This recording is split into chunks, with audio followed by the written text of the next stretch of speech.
ধন্যে ধান্যে পুষ্পে ভরা আমাদের এই বসুন্ধরা। আমাদের বাংলাদেশে 6টি ঋতু, আর এই 6টি ঋতুর মধ্যে শীতকালীন ঋতুটা হচ্ছে অন্যতম একটি ঋতু। আমার কাছে এই বাংলাদেশের 6টি ঋতুর মধ্যে শীতকালীন ঋতুটা কিন্তু খুবই প্রিয় একটা ঋতু। আপনাদের কোন ঋতুটা প্রিয় সেটা অবশ্যই কমেন্টসে জানিয়ে যাবেন।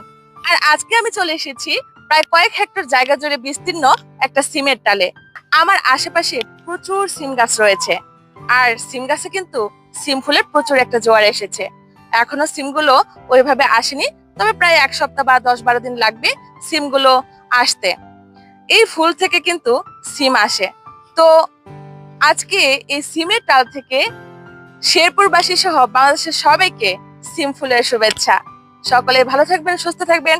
আর আজকে এই সিমের টালের ভিডিওটা আপনাদের কাছে কেমন লেগেছে কমেন্টসে অবশ্যই জানাবেন। আল্লাহ হাফেজ।